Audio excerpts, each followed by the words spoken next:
Hello, and welcome to my spoken word channel. My name is Stephen Lackey, but like any other label, that name is simply a collection of letters that make sounds to convey meaning, a meaning which may have varying connotations for those who voice and or hear it. The spoken word is much the same, its effect ranging from dissonance to resonance, apathy to revulsion, sometimes even to the same person over time. I'll be reading some of my own work today, offering analysis of its meter, rhyme scheme, and content. If you find it appealing, heartening, or evocative, or even not worth remembering, please consider the aforementioned variability of response.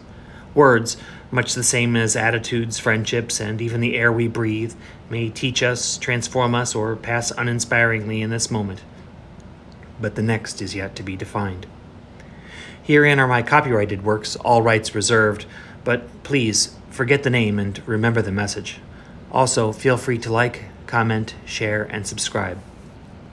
Today's piece is called I Know Too Well.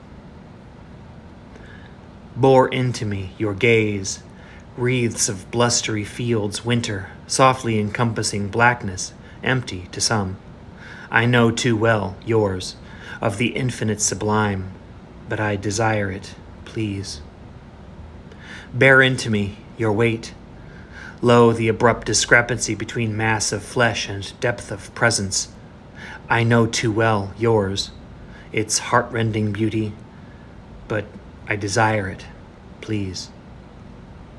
Burn into me your breath, mellifluous tendrils breeze as memories of lives past, prophetic of those to come. I know too well yours, having often bathed within, but I desire it, please. Bury into me your teeth, drip lips red and swallow, as of flames unquenchable, as of salted heat's thirst. I know too well yours, having often reciprocated, but I desire it, please. Burrow into me your claws, grind flesh, gristle, and bone to meal, shards and ash set unto the earthen seas. I know too well rebirth, its anguish immeasurable, but I desire it, please. As I was never meant to fester in a tomb of steel and stone, I would be your sustenance, and you my carnal universe. I know too well it is much to ask, again, but I desire it, please.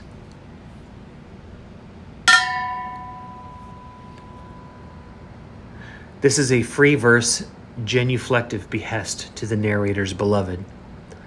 That one would desire such connection as described in the first three stanzas is nothing out of the ordinary. The gaze, the full physicality laid upon, the heat of breath. Stanzas 4 and 5, however, are stepped up a bit. 4 seems to hint at a vampiric accord, while 5 seems a desire for consumption as a path to rebirth. Stanza 6 sums up the narrator's pleas, acknowledging the repeated cost of such fulfillment incurred by the addressee. Taken as a Gothic metaphor, this piece could be a request for sexual interlude, the first 3 stanzas building the tension, 4 and 5 the ravishment and afterglow, and 6 the disaffection from life devoid of such congress, a prison of stagnation, no undulations to physical or emotional extremes. Taking the supernatural depiction literally lends a mythical quality. For how long have the narrator's reincarnations occurred? Conversely, does the addressee not suffer rebirth, but live eternally? As to the narrator's dissolution, must the addressee endure the role of witness and perpetrator in solemnity of acceptance, or are there celebratory aspects, and the narrator's coyness therefore stands on ceremony? The depth of the narrator's connection to the addressee is undeniable, likewise the deference to their willingness to participate. Whether the repeated voicing of such deference is my poetic license as to stanzaic symmetry, or a necessary function of the narrator's approach, is another consideration. I leave these and other interpretations to you, of course, but I tend to think of all perspectives coexisting.